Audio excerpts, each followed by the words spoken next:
Because we've only got a couple hours to get through a lot of material. But first, I think we should do a sound check for those who are joining us online. So make sure that the folks who are online can hear us, and then also that we can hear them. If somebody wants to come through and just say hi online, so we can see if our speakers are working in the room. Hey, Sarah, we can hear you. Great, we can hear you too. Thank you. All right, so we'll get started. Hi, everybody. My name is Dina Barnes. My name on the letter you received. I'm a property owner here in the Southside. I have a house on South O'Leary Street, just down the road. I don't work for the city. I am just a neighbor. And I got involved in this project almost 6 years ago. So this is something that's been dragging, and a few of us who were involved finally decided to just try to continue to push it forward. But before we get into that, a couple of housekeeping things. First off, there are some light refreshments on the table over here. We've got some little mandarins and some cookies if any of you have a sweet tooth or need something to get you through. Also, there are 2 restrooms. There's one through the door. There's one in each hallway. So one through the entrance and one over here. And we will be having a conversation tonight. So please feel free to speak up at any time that you want to. However, we are going to very strictly be sticking with this project in our discussion tonight. So if you have questions about anything outside of it, we'll get your information and connect you with the folks from the city. Can I just say that if other people want to talk about other issues, they can contact the Southside Community Association. Awesome. We've been trying to kind of coordinate these groups for individual issues. So if there are other issues, because we've got another group that's working on another issue. Okay. Yeah, that's wonderful to know. So Southside Community Association. Did I say that right? Yes. And joining us and helping us work through this process, we have Lauren and Sarah from the city. Do you guys want to just introduce yourselves real quick? I'm Lauren from the team. I'm the city's heritage preservation officer. So I'm involved in this because if a historic overlay zone was created, I would be a reviewer on those projects as the heritage preservation officer. And as the staff liaison to the Heritage Preservation Commission, I would also be taking these projects to the commission for review.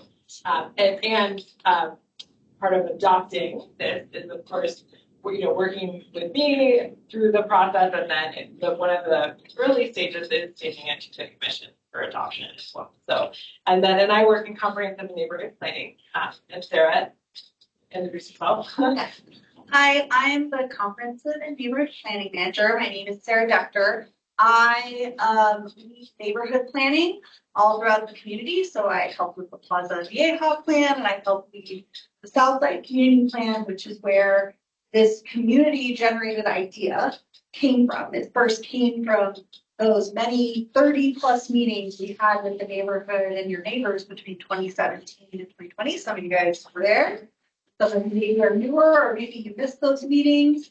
But we're very happy to do that. One of the things we do is make sure your plan actually gets implemented. So not only do we get a plan and a nice pretty book to council, but things like the neighborhood park improvements here are all things that came from your neighborhood.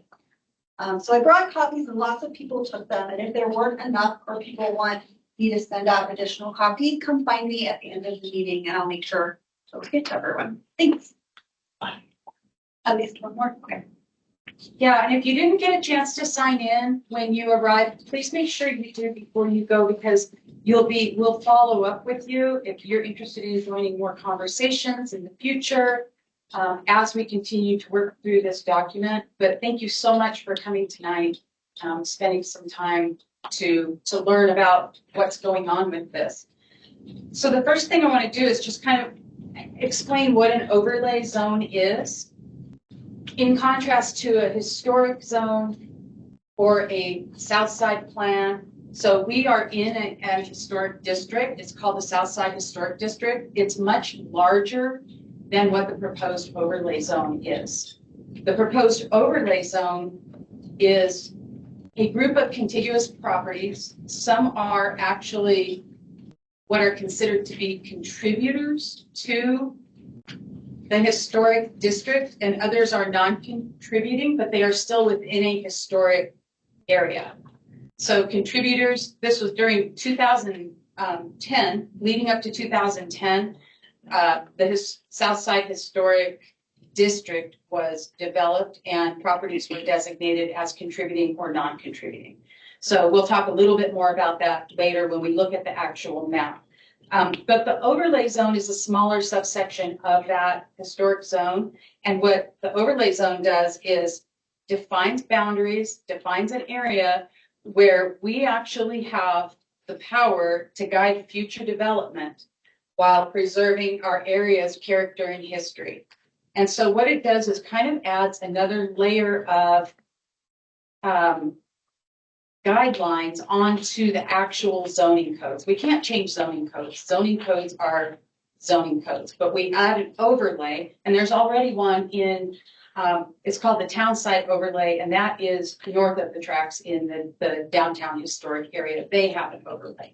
A lot of what we're going to be talking about tonight is due to lessons that they have learned by implementing their overlay and maybe being a little bit ambiguous in their language, or saying it's preferred to have something rather than something is required. So we'll get there. But this started, I'm going to guess that this project started around 2020, like late 2020, after the Southside plan went into effect. None of us have been able to pin down exactly when, because you all know COVID was like a void, lost time. But I have communications. I joined the group in around 2021. And at that point in time, the document that you have in your hands, the draft document, was largely based off of the Townside community overlay. And we have gone through many iterations to make it apply more to our neighborhood, which is very different from that residential neighborhood. We have different types of zoning. We also have a lot bigger variety of architectural types and uses for our properties in our area. So it needs to be different. It has kind of died and risen and died and risen through changes in staffing at the city. I'm pointing to these two have been around for a very long time, but we've had changes in staffing at the city. We have had other projects that have taken priority, and we have had other priorities in the neighborhood or whatever. But at some point, another email came out to this group of people who had been working on it that said, where are we on this? And I said, you know what? I think I want to champion this project. And so that was when I just stepped into the position of being where I am now, of just kind of being the person who is helping to push this along. But it's certainly not my project. It's been a project of many people over time. Can we get the next slide, please? Oh, to talk about what our goals are today. Oh, sorry, the next slide. Oh, back up. I took that one out. So if you look on, so you've got a timeline on one side and an agenda on the other. So today's goals are really just to specifically review this document and collect feedback from you all and help you to understand what the next steps are. Okay, so those are our goals. Now, we are going to go to the next slide and take a look at the map. And you have a copy of the map that is on your document so you can see it better. And so the overlay zone, which is indicated in this document on the third page, it's indicated by the red outlines. Now, I asked earlier, why didn't they make the original folks who were looking at this, why didn't they draw those boundaries bigger? Like include more places that were like, say, on the other side of San Francisco. And that's because to do an overlay zone, it needs to be one contiguous area.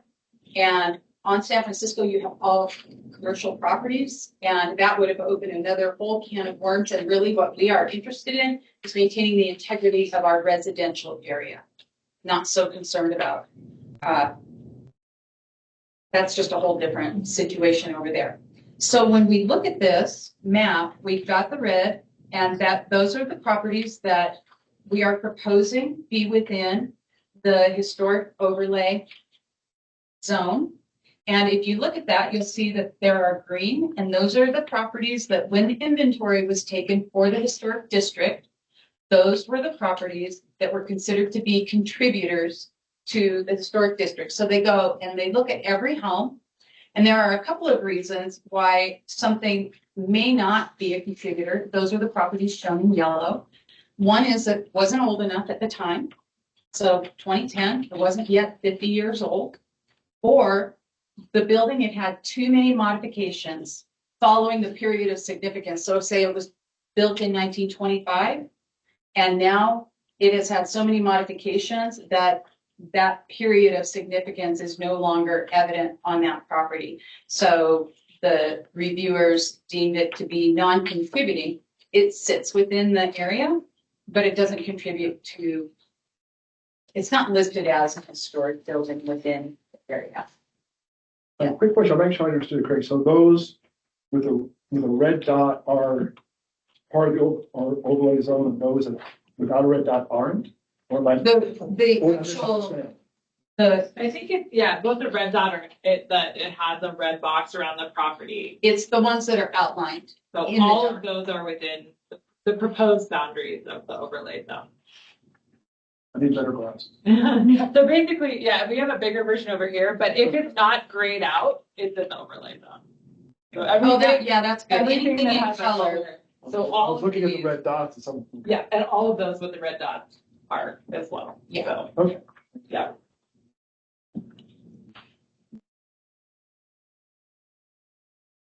And so that's the proposed, and I'm saying proposed because this is something that we need the neighborhood to agree on, that, these are the properties that are contained within the overlay zone. When it comes time to vote on it, which actually is done by petition, and we'll talk about that process a little bit later when we talk about the timeline. And so at this point, unless anybody has any other questions, we'd like to start reviewing the document. Yes, Ultimately, who makes the decision if this is approved? us. Not the city. Well, both. So it won't even go to the city for review unless 51% of the property owners want to do this. So if you don't get past that threshold, it never goes to the city for additional review. If you do get at least a majority of property owners want to move forward with this and sign the petition, then it will go to the city for review. And And then they'll make their decision. And that will, it'll need to go to the Heritage Preservation Commission, Planning and Zoning Commission, and then eventually City Council. It's kind of like the hub. Nobody wanted it, but they voted it through. And this is very different process than the hub, right? Because this is neighborhood led, it's not a development case. So That's what you're worried about down here is the development. Yeah, well, and we'll talk about that when we get into the document, because what we want to do is be able to say how we would like future development to look in our neighborhood. So our neighborhood, is it all high density? All zoned for high density. It's all zoned for high density, so we And can't up to- change that. But what we can do is put this overlay and say, okay, well, we are zoned for high density, so yes, you can build X number of bedrooms per lot, whatever those rules are. I don't know what they are off the top of my head, but so it would still be like, you can do that. And when you do, here are the guidelines for how your property is going to be situated, where cars are going to be parked, And this is all in this document that we're gonna look at right now. But doesn't that exist now through the city? Not at the level. Not at this So level. the guidelines that Dina will go through would propose having a different height limit than right now. Right now at 60 feet, you can build a 60-foot development. This is proposing lowering that. So it would be low. Yeah, no. Well, Let us yeah, get we'll get into that. And it also proposes additional design guidelines, like what material do you want to see, how you want it to look. Some other things that are stricter than any new development that was going to go in a high density would right now. There are citywide architectural guidelines that apply to high density developments, but not one specific to your neighborhood that fit within your historic district. Right, and I think if I understand, if I may, try to summarize what I hear as your concern is that we're gonna put this work in, we're gonna decide what we want, and then the city's just gonna do whatever they want, regardless of what we want. Well, it wasn't this concern, it was just a question. My Oh. feeling is after 52 years of Flagstaff, the city can pretty much do what they want.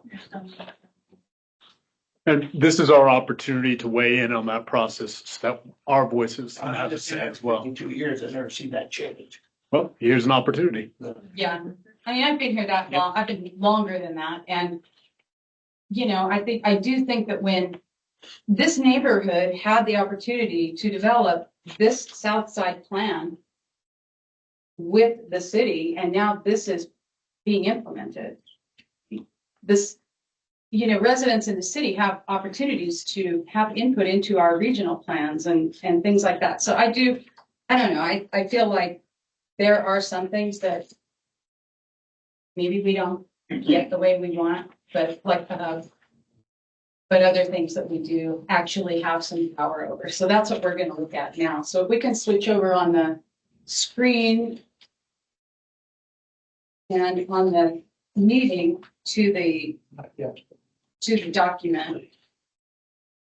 And so the first little bit of this document is history, and I'm not going to read it verbatim. Yeah. The screen sharing didn't change. They can't see that. Oh, okay. Sorry, we're monitoring it here. Okay, that's great. Right. Yeah, sure. I didn't see anyone in the chat who had questions. Okay, thank you. And so this is one thing that the folks on the Teams meeting don't have a hard copy of this document right now. And so we will make it available to anybody who wants it. The first section of this document is just the background section. And it talks about, it's a very brief history of the Southside. We don't need to write the full history of the Southside because it's available in many other places. But it does give enough history to preface the rest of what's to come in the document. And so if we look at the purpose, and I'm not going to read it verbatim, you're welcome to read that on your own time. If we look at the purpose of this document, though, and of this overlay zone, the first thing says design something you'd love to live in and that your neighbors will love too. And we're talking to the person who's going to be building an apartment complex on the property next door to us. Or they're going to be building a home. But we know the way things are going in Flagstaff right now, it's a lot more likely, given that we live in a neighborhood that's zoned high density, that it's probably going to be multifamily units that go into properties when new development comes in. So that's who that's talking to. And for us, the people who drafted this, preservation of historic integrity is a priority. And so that's what we're doing with this document. We're emphasizing what is valued, which is community character, style, and history. We want to talk about what we're valuing in this document rather than just what is prohibited. Therefore, we are providing guidelines rather than saying, you can't do this, you can't do this, you can't do this. Let's talk more about what we want to see and how we want future development in the Southside to be done. So let's carry on down to the next page of the question. Yes. So for the high density development, How would it be like, with the codes from, you know, to build another addition? Now, would it be a codes to that? Would that, destroy the historical part of the house or? There's a section in the document about rehabilitation. And, I guess, would that be adding on? Right, so if you wanted to add an addition to your house, that would be covered by the design guidelines. Oh, okay, so it'll be like, you can make it like the same kind of the historical it is for now, to add up and make another add, you know. Maybe like, say for instance, you add malachite rock, you can put the same malachite rock that would match the house itself when you do an addition. Yes and no, Okay. but, because you don't want to make it look like it's not his, but like it's Right, it's fake, right? You don't want to make that look Right. like that was the original part of the house, because it's not. But that is the exact sort of stuff that the design guidelines do go into detail about, is how you follow, the Secretary of the Interior standards for rehabilitation. okay. So, yeah. Yes. So what about the codes? How's that gonna be like this new year? When you build, you add on, Like the building code. yes, So this doesn't change building code. All international building codes will still apply for, and that won't change it. This is just adding an additional okay, layer of design standards for this area. all right, And then, and some of those will be, Dina will get more specifically into the details Okay. of what's being proposed. sounds good, thank you. Yeah, absolutely. Are there any questions online? Right now. Okay. And this beginning part is introduction. We're going to go through the next part when we actually get into the guidelines. We'll go through paragraph by paragraph and have discussion about each one. Process and application talks about how if somebody wants to build, how the process works. And that is what, the city oversees. It's the same. It's how it works anytime you want to build something new and you need to go get your permits and everything. But here we've got the Heritage Preservation Commission and the Heritage Preservation Officer reviewing proposed construction because it's within an historic overlay district. So that's sort of the deal. And I don't know the city's processes, so I'm kind of stumbling a little bit right here because, I can answer questions. yeah, and you have a question? those set in stone? The processing? Yes. Yes. So it's in the code. Our city code outlines what the process for development within a historic overlay zone is.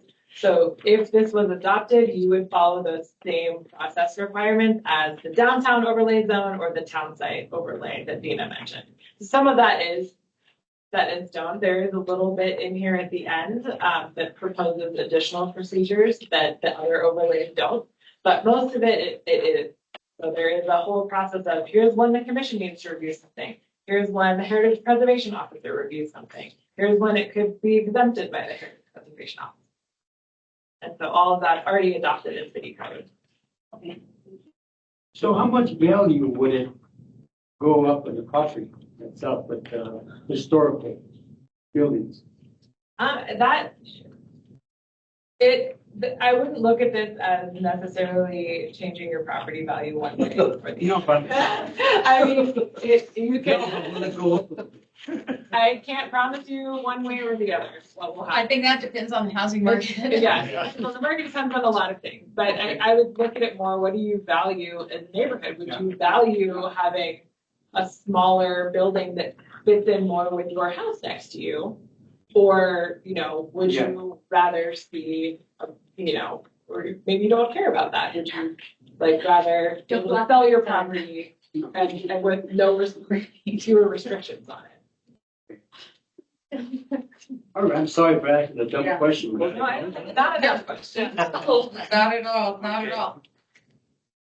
And so the last paragraph of that process and application section says if there's ever a conflict between the guidelines and other city rules, the most protective rule will apply to preserve the district's historic character.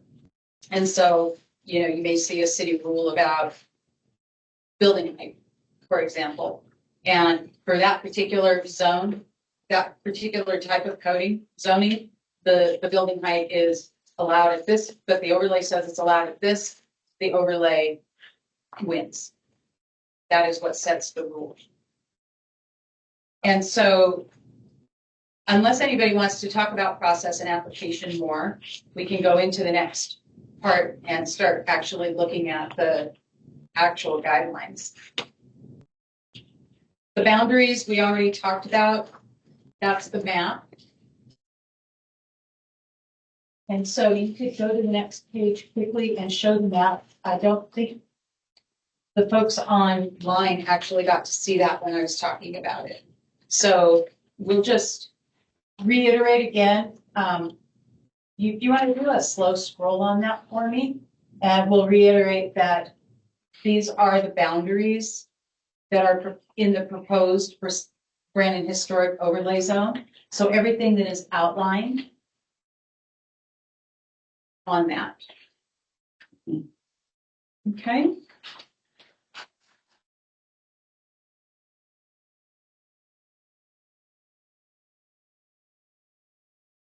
And the next page shows some homes and buildings that are within the Southside.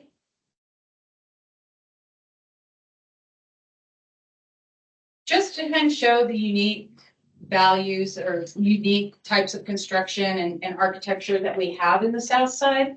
Some of these are older buildings and some of them are newer buildings.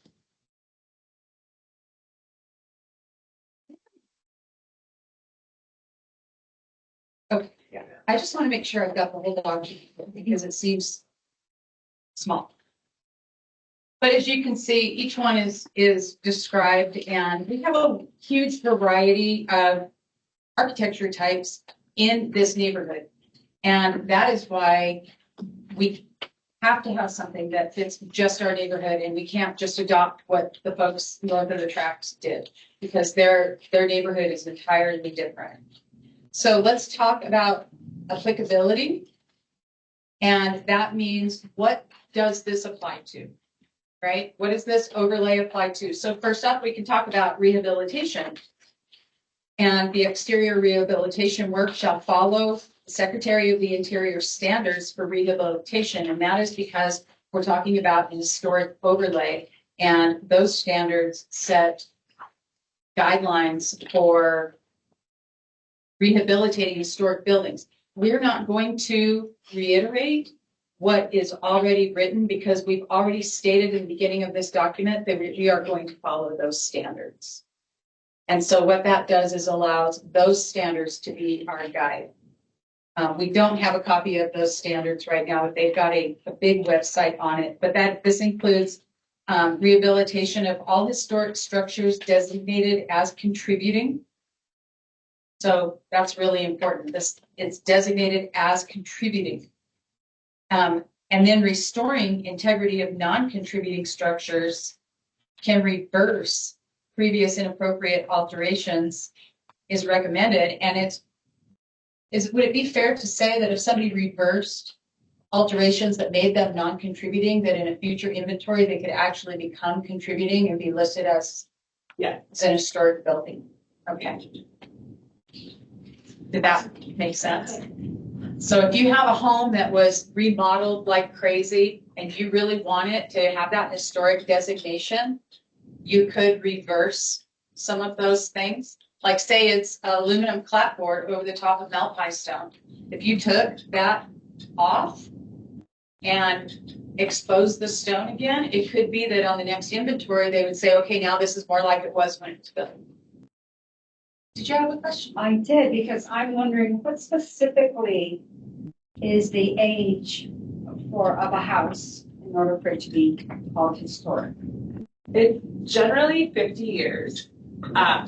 However, as Gina mentioned, the district was created leading up to 2010. So, and we're already, I think we're probably, yeah, and honestly, I don't even think it used like 2010 as the 50-year cutoff. So there are some buildings that have turned 50 since that district was created. And so in a new inventory update, they would be considered now when they weren't before. So this is an old inventory here. Well, and yeah, so that the district was created in 2010. So there are, Is there a new inventory? I'm sorry, you said that, right? we're not yet, we're working on one right now, that will take that into account. And then the goal, the way this is written, is that the current, what is currently contributing or not contributing. So district is updated, the contributing status of the buildings changed, then that will be the most up-to-date National Register listing will be what's used to determine how these guidelines are implemented. Sometimes you update them. Um, Every year, every 5 years. There's nothing necessarily to trigger an update except, this is being led by the city, so it's just as city has staff and funding for that. But some of our other districts are much older and have never been updated. We're created in 1986, so this is our newest district and getting the first update. So yeah, if you look at it from that perspective, Southside is actually moving faster than our other districts. That's good. So we have applicability to rehabilitation, and we have applicability to new construction. And new construction, obviously, is going to be where a lot of these design guidelines will apply. It's going to make the difference between, it could make the difference between whether you get a square cinder block apartment block built next door to your home or an attractive multifamily or multi-unit building. And so the way this is written, the new construction must be both compatible with historic structures and distinct enough to avoid being misinterpreted as an old building, as a historic building. So that allows our neighborhood to grow. It allows everything to look kind of, what were you saying? Cohesive. Yeah, I was gonna say simpatico. I'm like, what's the word? Cohesive. People are driving down the street and they're like, oh yeah, I can tell that's newer, but it fits in with the neighborhood really well. Deb, did you have a comment? Yeah, I'm just wondering, I didn't see this, maybe I'm tired in my eyes or whatever. Did you define compatible? Where it says the new construction must be both compatible with historic structures and distinct enough to avoid being misinterpreted as historic resources themselves. Yes, I think the next paragraph really talks about what we mean for compatibility. So when we say it allows the neighborhood to grow without diminishing the qualities that made it worthy of protection, it goes a little further. It says, while it's essential for those buildings to fit in, that it's equally important they don't create a false historical narrative. Preservation standards emphasize that new construction should be visible as a product of its own time. It's, if I can add, I would say too that the design standards in this document are what are actually defining that compatibility. The more specific standards that we'll get into kind of speak to that. That's what I was going to say as well. So when it says, it'll say these specific materials are compatible. And yeah, a little more specific. Like 119 South O'Leary Street, it's a multi-family building, but it looks like historic enough, but not like it's trying too hard to be historic, fool everybody. Yeah. Yeah. Yeah. It's a beautiful building that we actually reference at least a couple times in this. And I think that, is it Jim? Me? Yeah, yours is 119 South O'Leary, right? Yes. Yeah. It's really nice. That's what we want. We want more of those. So I think it would be nice if there would be some introductions. Can we do that? Well, we would love to do that if we can get through them quickly because we have. Or just even the address, not even, I live in it, or, Yeah, of name course. and address. Let's do it. Let's start. I love to live in this neighborhood. I'm actually interested in the 0.5 acres and was living in it, putting in a community garden or living there. Oh, sorry. Okay. Just real quick, my name is Lauren. I don't currently live in the Southside neighborhood, but I would love to. I used to live above Aspen Sports and I actually know him back there. He's not there. I'm interested in acquiring the property, however that looks financially on, what is it? 112 O'Leary, it's like 0.5 acres, 3 houses. I want to refurbish the longhouse, make it historic again, make it affordable for multifamily use, keep it the original. I want to take a portion of that 0.5 acres, make a community garden, put a park on it, try to get a city grant or something to like fund this and just keep that like spot. There's already a community garden right here. Oh, there is. Okay, well, I just want to like live there with my kids too. Keep it That's what, I love that. Okay. like the opposite of what some of these developers are coming in to try to do. So I want to be at home like a caretaker for the property and raise my kids there, help people that need. Let's just quickly get through our investments because we've got a lot to go through. Bill and Sensi Alexander, 307 East Brannen Avenue, just down the street, my 72-year-old childhood home. Amazing. How about, Andrew, Harrington, I live right there in that wedge. Like, on the first page, 123 East Bend. awesome? My name is David Rodriguez, and I live at 101 South of Larry Street, which is considered to be historical, and my apartment. Sean? Sure. Hello, everyone. My name is Sean Golightly. My wife, Dawn Tucker, rehabbed 23 South WC Riles. So just around the corner this way. That's include the rescue of the 1926 bungalow from the development of the hub as well. So we rehabbed and rescued those houses there. Nice. How about in the very back? Jennifer, you've already explained everything. I know.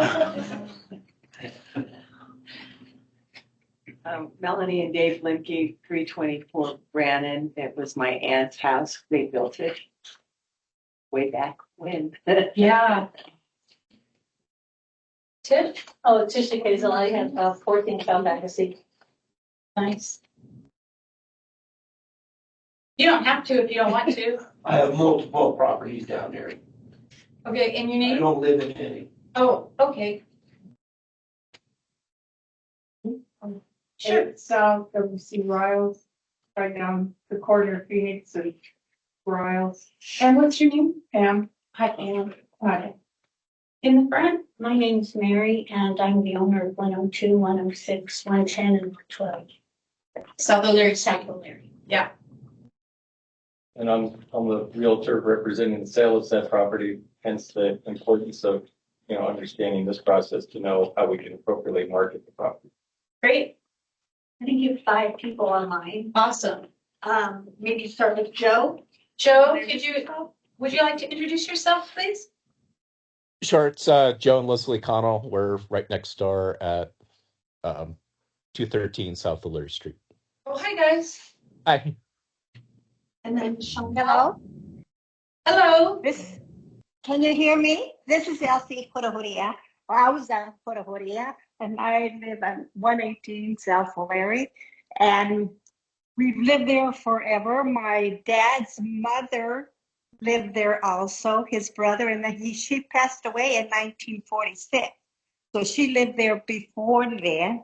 My father, Frank Alza, my mom, Elsie Alza, and all the 8 kids, we were born and raised in Flagstaff, and that's and my parents passed. They passed me on the house so that we could have the boys and everybody, all their family, come and live there. And so we have still maintained the house there, and we want to preserve the community in there, our neighbors. We have wonderful neighbors, and we want to keep it that way. And we see empty lots around there, and we get so worried about what's going to move in there. Are we going to have big high rises and stuff in there? So I just wanted to say, I'm glad you're doing this. Thank you very much. So then Chantel is online. Chantel, would you like to introduce yourself?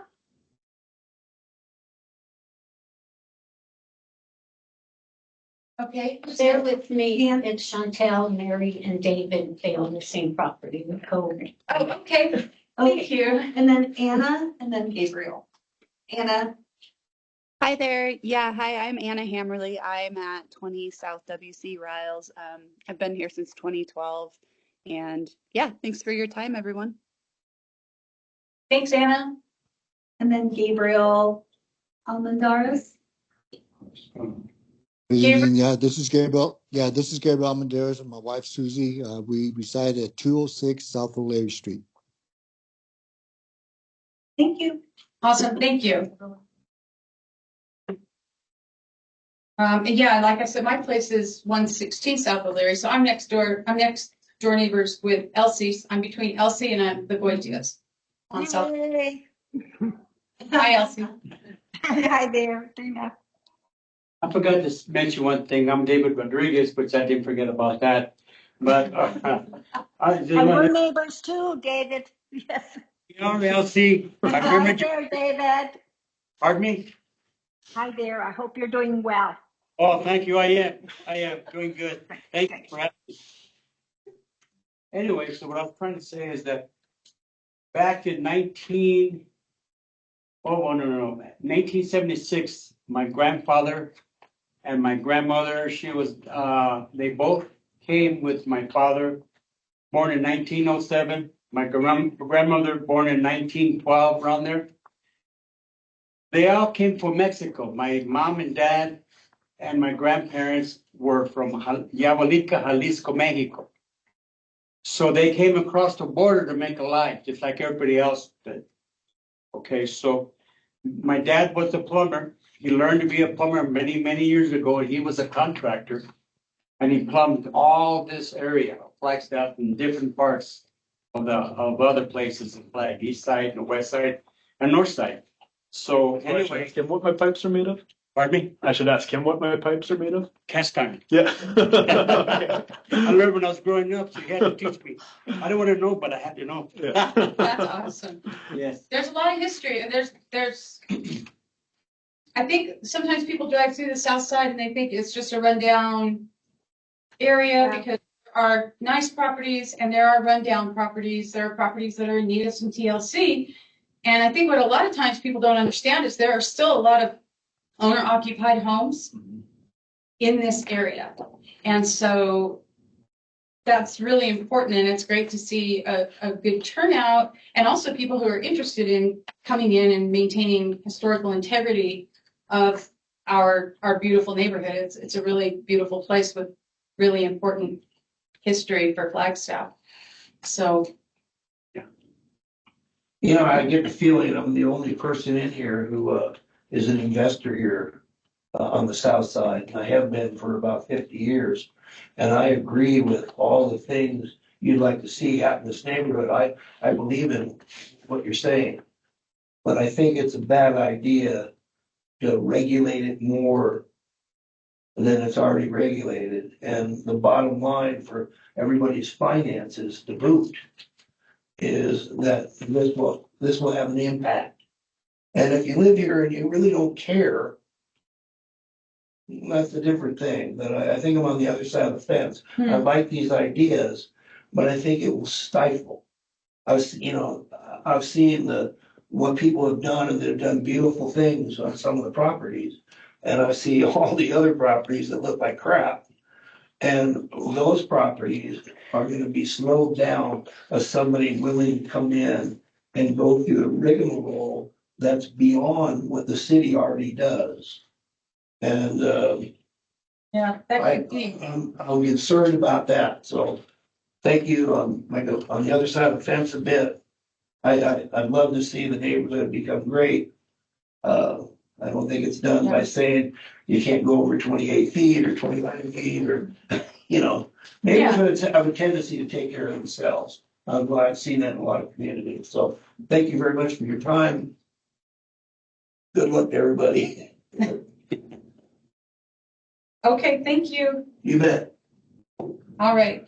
So we're going to go ahead and move on to the design standards. And that is at the Yeah, we've got it up there. All right, so I'm going to carry on. We're going to talk first about parking orientation. And when we talk about parking orientation, we're talking about for new construction, where to place the parking lot for the cars for multi-unit properties. Well, and for single-family homes too. And that is that for new construction, parking shall not be in front of the building. So what we're looking at is for new driveways and parking spaces to be located alongside or behind the buildings. And so if we look at these two examples, we've got the apartment complex at 102 South WC Riles. And you can see that it's addressed on WC Riles and the front of the building faces WC Riles. So it's got the little front yards, it's got the little balconies facing the street that it's addressed on, and the parking is behind it. And then we also have the apartment complex at 119 South O'Leary Street, which is a long, narrow property, demonstrating parking alongside the building. So people come in alongside and park in their parking spaces, and the frontage of the building is at the street. So what we're talking about here is the addressed side of the building, that the parking will not be in front of the building. Okay? Any questions or comments, disagreements? And we disagree because that's written in stone, right? No, this is our recommendation in our doc. Everything in this document is what we want to recommend in our overlay. Because I can see that being a problem for some houses. If you don't have a place to park in the back. If you can't park up front. This is specifically for new construction. Construction, yeah. Yeah. Yeah. So this is not going to change anything that currently exists. Nothing that currently exists nobody can come to your house and say, oh, we have this overlay now. You need to move your driveway. You need to move your driveway. No. So please don't worry that this is going to impact anything that you currently have going on. Well, one of the things that we see is, okay, and my degrees for many years, I'll be careful how I talk down on university. But if we had, we charged for parking on the street, people go to NEU, we'd be very rich people. Ain't that the truth? And that's a whole nother conversation. I know that we've talked with, just kind of on and off, batted that around, and I think that's I don't even know what department of the city you would talk with about. There's a whole process for that, and if people want to know, you can stop by here. Talk to Deb. And because we did it out here on this street, Brannen, so that's a whole process separate from this. Yeah. Deb knows the answer. Yes. That's right. That's great. Okay. Any questions from our online folks about that super short parking orientation paragraph? No. Okay, so the next one we're talking about is building orientation, and it kind of goes hand in hand with that, where we're talking about all new. So again, we're talking new construction. All new residential buildings shall be oriented to the street to which the property is addressed, with the primary building facade facing and engaging that street. And again, we've got to look at 119 South O'Leary Street because it's the perfect example of this guideline, where you have a long, narrow, multi-unit building that has it's addressed on South O'Leary Street, and the side that's facing South O'Leary Street is engaging to the street. It's got a little front porch, it's got windows. It's not just a blank wall and all of the front entrances are on the side of the building. So that's what we're talking about there. So on corner lots with new duplexes, triplexes, fourplexes, and multifamily units, both street frontages need to be activated by residential units. rather than parking. So if something's on a corner, we're looking at having an actual front door entryway on both. Lauren, so when we're talking about that, both street frontages must be activated by residential roof units. What does that look like for the parking area for a place that's on a corner? It would be, something to navigate and think about when you're in the guidelines, because, that does, affects that. Although with the corner lot, the way the parking's written too, you couldn't have the parking on the front of either side, right? It would still be a driveway going behind the building. Yeah, and so that's actually written into the code right now? Well, no, written into your, into the parking orientation. Right. So they would go hand in hand. So let me just clarify. So if I have a corner lot and I build a single family house, I have to have something on this front and this front? No, this is for duplexes, triplexes. Okay. Yeah, this is for multi-family units. Multi-family units, okay. So it could be an L shape, and not all corner units are square. Also, some corner units are kind of real funky. We can see on the map that they're not all uniform. And so that's something that we could talk about changing in this guideline, or becoming more specific, or maybe even offering some visuals to show people what that could look like with different orientations on different shapes of properties. For example, on the way to Thorpe Park, there's those like kind of pizza corner homes that are little, it's a street.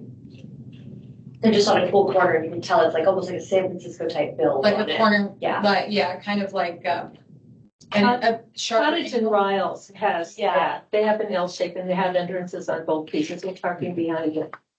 Cottage and Riles? Yeah. Is that the one that has a picture? There's no picture of it. No, but we could get one and add it to this document. And and remember again that today is not for me to stand up here and tell you what's in the document. This document's in draft, and you all have an opportunity to have input into the document itself.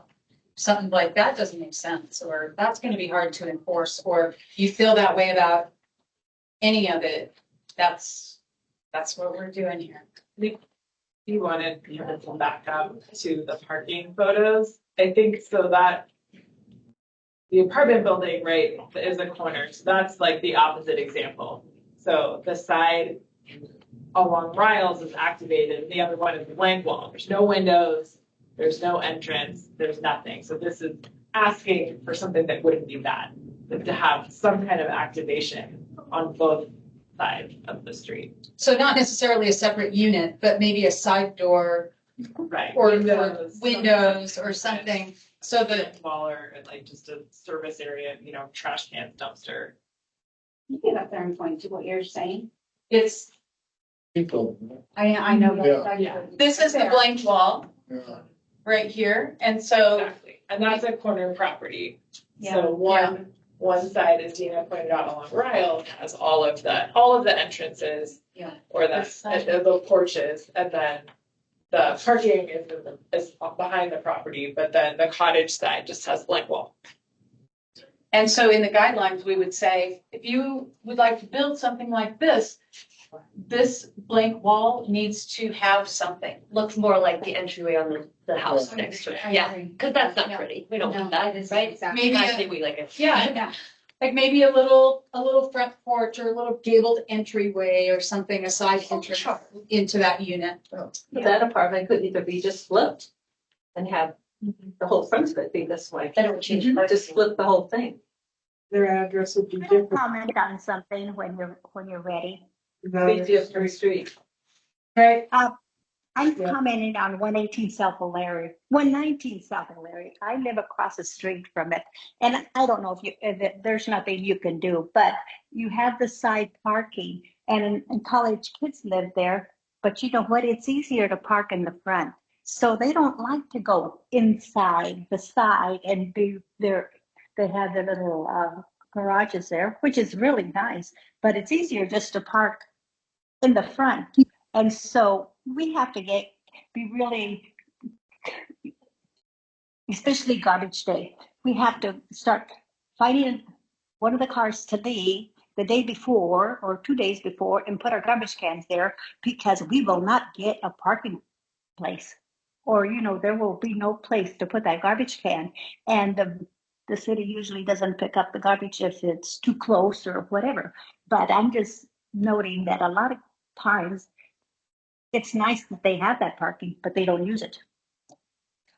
And so Elsie, do you think, you're saying they'd rather park on the street? Of course, it's a lot easier. And then, because sometimes they park in there and then somebody parks behind them and it's harder to get out. And so sometimes they just would rather park in the front and then they just run in and run out. But I don't know, there's nothing that you can do about it, but I'm just mentioning that side one sometimes causes problems because the kids don't want to move into the garage. They just park there and then somebody's stuck in there, so they find it easier. And I would do the same. It's to park in the front. But the ones that live on the other side and where the other houses are, there's no parking spaces, when you have visitors or just to put your garbage cans out. And if I may speak to that, I mean, so Elsie, you make a great point, because parking can be a challenge on the south side, which is all the more reason that we should necessitate that parking is, put either behind or on the side of buildings. Yes, yes. That'll relieve the pressure through an option, whereas if we don't have that, then all parking will be on the street all the time. You're right. You're right. We certainly can't control what every individual parker does, but if we make sure that new buildings include parking on the side or in the rear, that will create more options for parking for residents than just forcing all residents to park on the street. Right. And I know there's nothing you can do, but that's what I deal with every week. Yeah. So anyway, but that is the best solution to put them on the side there, but you can't enforce it. But there might be a way to enforce it. I mean, I have family in Tucson that live by the U of A, and what they ended up doing was my family, my aunts and my uncle had to give a parking permit to someone that parked in front of their house for a designated amount of time. They had 2 different parking stickers, like the handicap one. You could stay there for 2 hours or you could stay overnight. Otherwise, you have to find a different place to park. Like in your own parking lot? Can I make a suggestion? I know you all have a lot to get through in that document. Yes. Hand out some cards that has our meeting times on it. And if these parking issues are issues that you want to take up, come to one of the meetings or let me know. We'll put it on our agenda and then we'll talk about ways we can do that. But to help you all get through this. Yes, I'm sorry. Go ahead. Okay. Yeah, that's great. Thank you. Sure. Yeah, don't worry. That's why we're here, Elsie. It's okay. Okay, that's okay. All right. Any other feedback about the building orientation? Okay, I want to move on to windows. Windows are, architecturally very, very important. And so we do devote a section of this document to windows. And so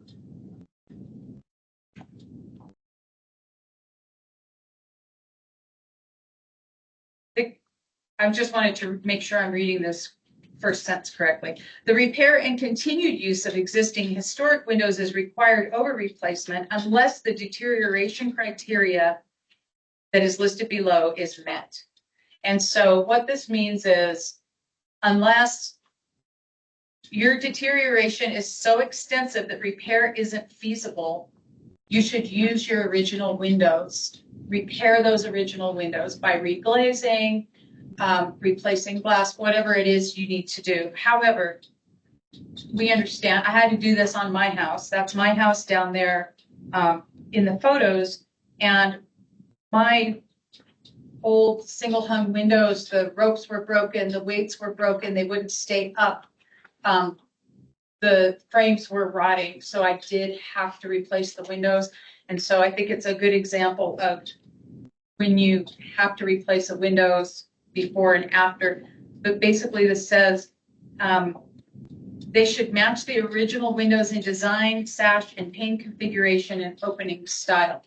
I got a bonus when I did mine because mine are double hung, so I can open them from the top too, and they couldn't do that back when, but it doesn't detract from the way that they look. So when original materials are no longer available or technically infeasible, which, you know, like your windows, if you had, did they used to glaze windows with lead and stuff like that? You're not going to get those materials these days, right?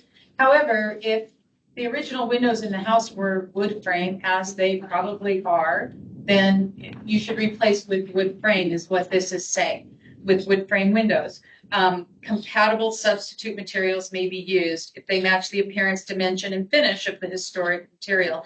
And again, we're going to rely on the Secretary of the Interior standards for rehabilitation for selection of suitable materials. Yes. If you are replacing them, these are all single pane, and you replace them with double panes. Yes. Yeah. Yeah, mine were single pane also. Because I don't even know if you can get. Why do they make single pane anymore? But absolutely, you know. Not in the code, you're not allowed to put. Right. Windows in. And so there you go. The code is going to tell you you have to put dual pane. Then absolutely you need to. Yeah, they're still, in addition to the Secretary of Interior standards, they will still have to meet the building code, of course, for windows, which includes the efficiency and other requirements. So they'll have to be windows, yeah, that do both. But that does, the idea is that you'll be able to, you know, something compatible with modern technology. I do know in some of the historic, when you're trying to redo the house in the historic way, the cost did go up extremely a lot for windows, for certain things. Is that still, I mean, do we have to follow that historical? Or is this going to be a little less lenient? This. The way it's written at the moment in the draft is that they're going to match the appearance, dimension, and finish of the historic material. So new windows are, you know, they are expensive. And so if I understand your question, like say that we look at these windows on the front of this house and we're like, okay, so they were originally single hung windows, you know, they come up this way in the window opening, and the wood frame windows are very expensive. I can get ones that look very similar in vinyl that are much less expensive. Is that what you're asking about? I would like to see. Generally speaking, it won't be vinyl. Generally, vinyl is not in a section of interior standards. Yeah, so that would not be. Plastic vinyl windows are not going to be compatible. Maybe a new construction or a non-contributing house, but as a replacement, it'll probably be fiberglass. If it's not wood, fiberglass or some kind of composite. And so yes, they are more expensive than the cheapest, you know, vinyl window that you can get. like the cheap. They may have other benefits, longer lasting. And there are, you know, potentially some other programs that can help offset the cost. But it is a consideration to think about that. Yes, you'll be using higher quality materials. Yeah. And again, it's a draft. So that's what we're talking about. You know, do we want to write it that way? Although, if I could say right now, though, if you have a historic house that is contributed to the historic district and you want to replace your windows with vinyl, it would actually still not go through, because right now you would still have to meet that. That would come in for my review, and I would tell you that, you know, that would be you would be losing integrity on your home by putting these plastic windows in, and we would encourage you to do something more appropriate for your historic. So this is one of those cases, you know, where some of those regulations do already exist. But your point about grant, I think that needs to be written in here somewhere. Because the cost, I would imagine, is phenomenal. And there are some people that are gonna say, I'm not gonna do it. I'm just gonna pass it on to the next homeowner or to whoever's coming, and sometimes it's just not realistic. So I think there has to be something in here, maybe I haven't read it.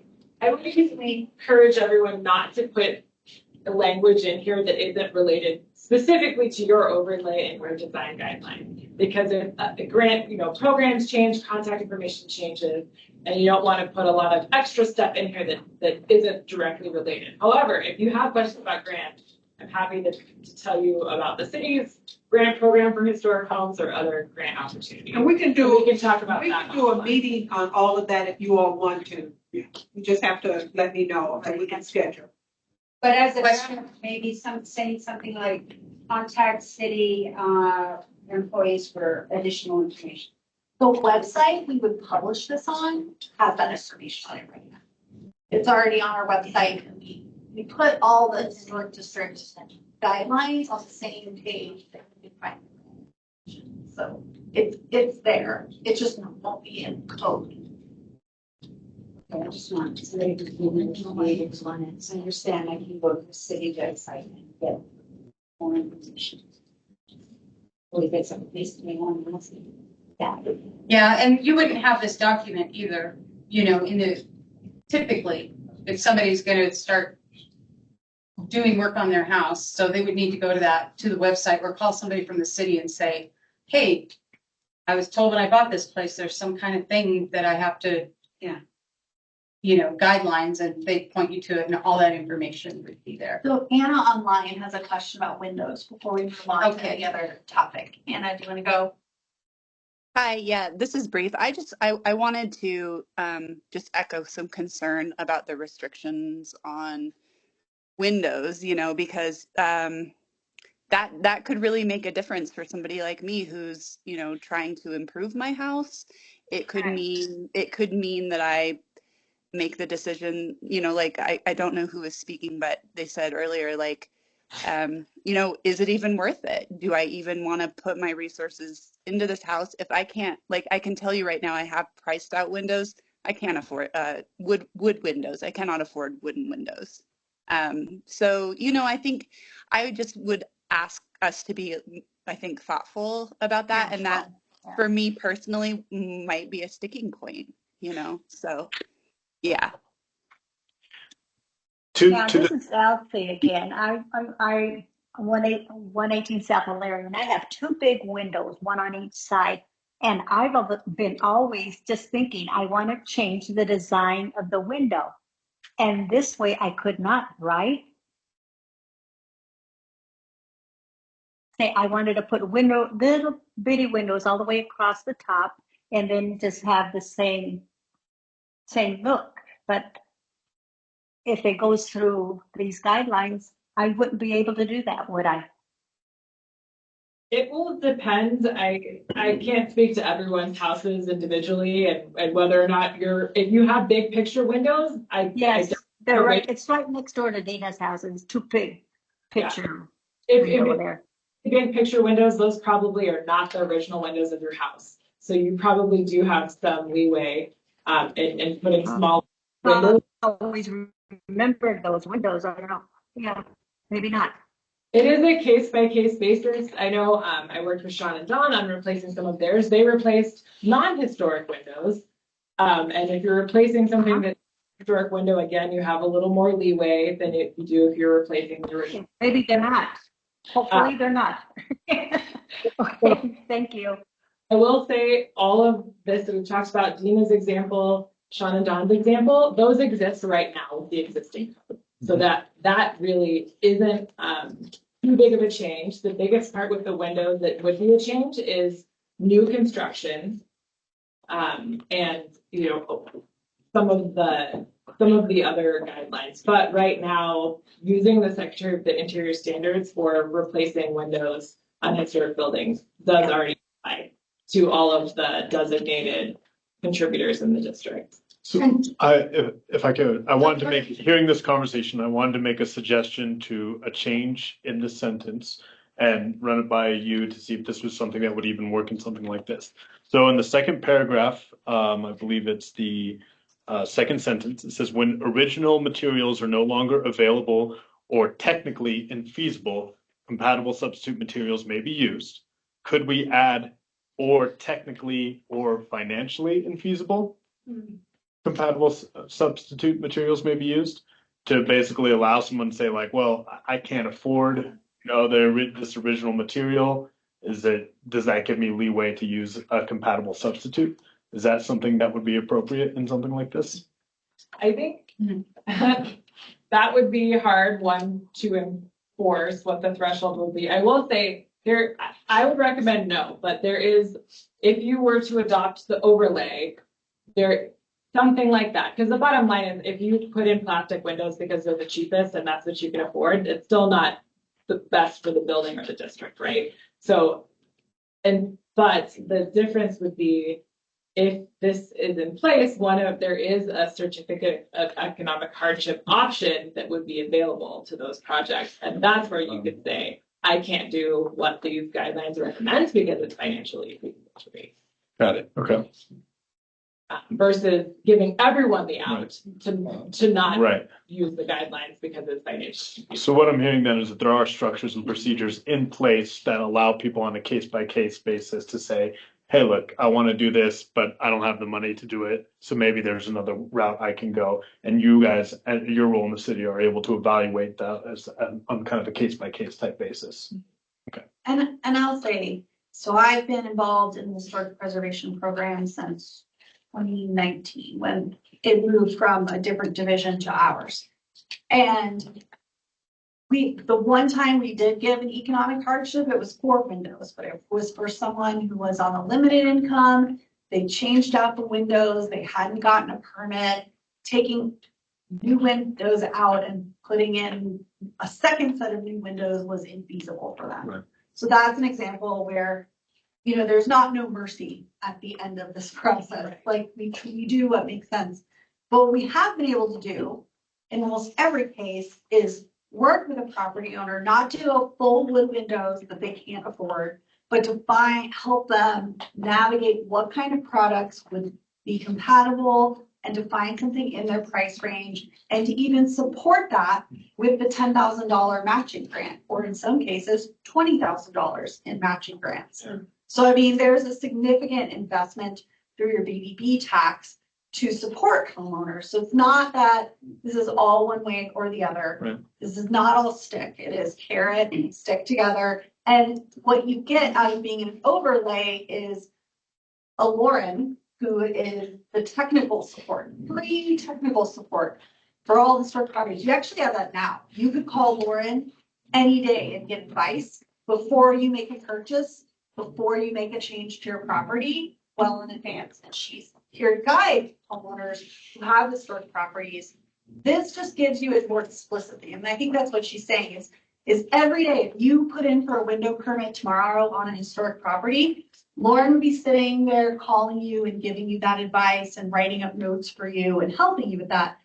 But if you do an overlay, it is a simpler process. And my opinion, and it maybe is that it is a more straightforward process in some ways, because the certificate process involves you working through a process that's well outlined. Your current process means you have to go hire a historic architect to justify why you might have to make that change in some cases. It can be a little more complicated. So this just lays out explicit rules you all understand and that you're all agreeing to. And it's not that the windows in particular are a big change. It just moves you from one process that maybe is a little more nebulous to one that is a little clearer and does have that economic hardship side of it as well.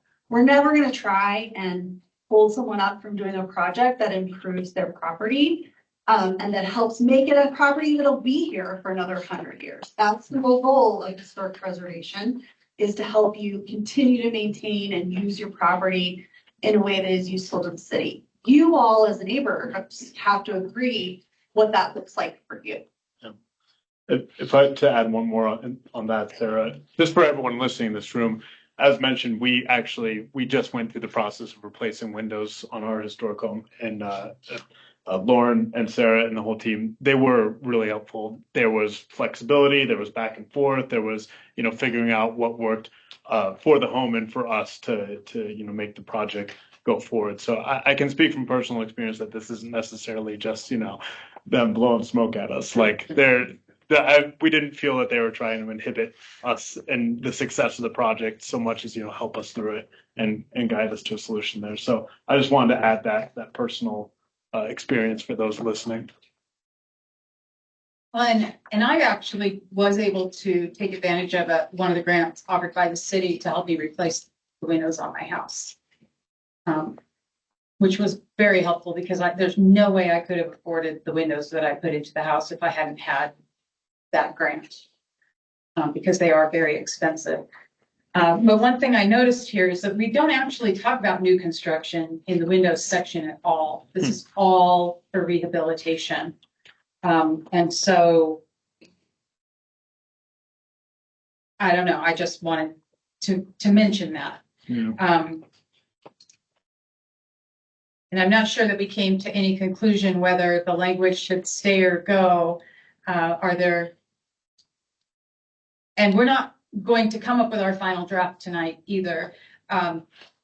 You all will have a chance to take this document away and weigh in, email in with more thoughts. But is there any further discussion about the Windows section at this point? Anybody, do you have an idea of how, Sarah or Lauren, how you would, given those concerns about how we might edit the language? I think the last paragraph is greater than what exists now, and that it's asking for, things that are out of character to be replaced with things that are. So those would be existing alterations somebody already made. They already put in vinyl windows, and instead of wanting to replace them with additional vinyl windows, they want, the guidelines are calling, no, let's go back to that. So that is something that is generally more strict than what you require at the moment. Okay. So that is, something for flexibility. So does that mean that the first two paragraphs are they're already kind of in line with, especially if you have a contributing historic building, that the first two paragraphs are in line with this current standards, and that the third one is over and above? For the most part, yes, right, because they're referencing the Secretary of the Interior standards, which is already referenced in our code. And would be guiding windows. And so that third paragraph. Yeah, I would say, the deterioration example, that is adding language that gives, people more flexibility than what is in our code. And right now that's more of a judgment call that I would need to make if this is specifically saying, here's when it's not possible to do so. Okay. But, so just to kind of, go ahead. I was gonna say, and the repair language that was something that the group decided to date was to, more firmly call for repair over replacement. But I think in general, that last paragraph would be replaced instead of changing it if you wanted to do so. But I know we've also had folks in this group ask how their building can become a contributor, and that's how.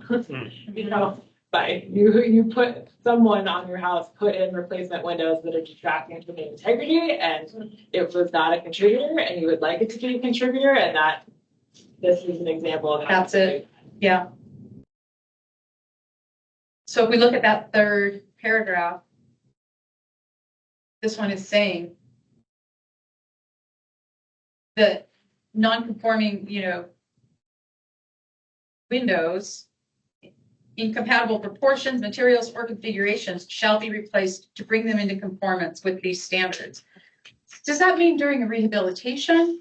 Because we're not just going to walk around, there's not going to be any historic district overlay officer knocking on a door and saying, hey, somebody put these vinyl windows in, now you must replace them. So how is this, when does this happen?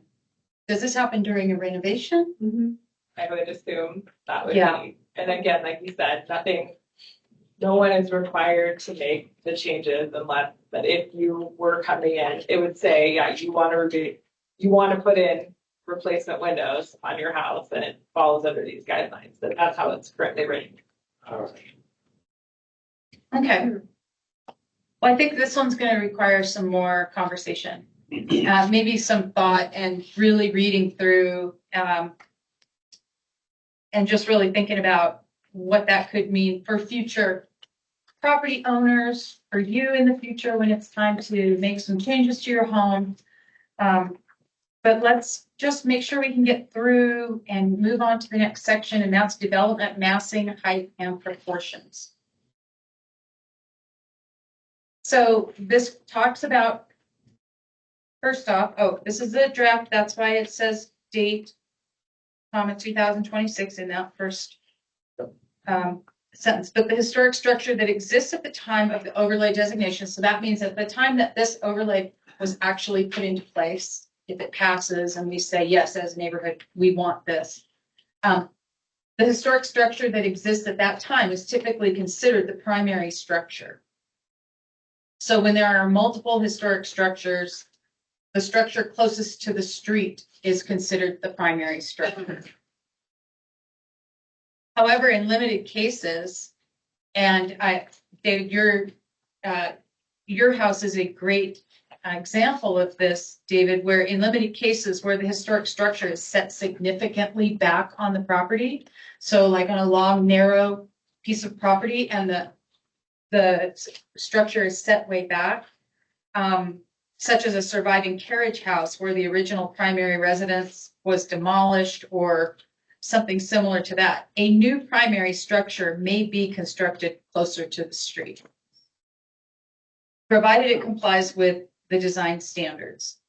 And then any newly constructed primary structure shall be placed forward on the property, just like we talked about with multifamily structures, that's going to be, it's going to face the street that it's addressed on. And it will sit forward on the site in relation to all of its outbuildings or secondary or accessory structures. Unless the standards allow an alternative construction like on a corner lot.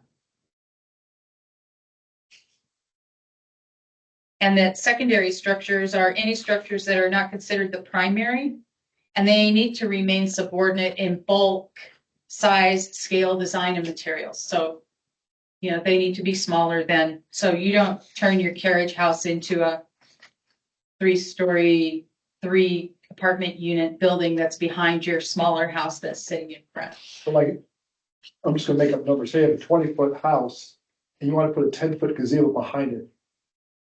That would be okay. Oh, yeah. Okay. Yeah. Yeah, you just don't want to put a 40-foot gazebo. 40-foot gazebo. Just an example. That sounds pretty cool. That could be a record price. And this last sentence is actually a change that would be different than the current coding for our high density, and that is that 40 feet in height, no structure would exceed 40 feet in height. Right now it is set at 60. So we are requesting, if this overlay went through with this sentence in place, that we would not allow buildings taller than 40 feet to be constructed in the neighborhood.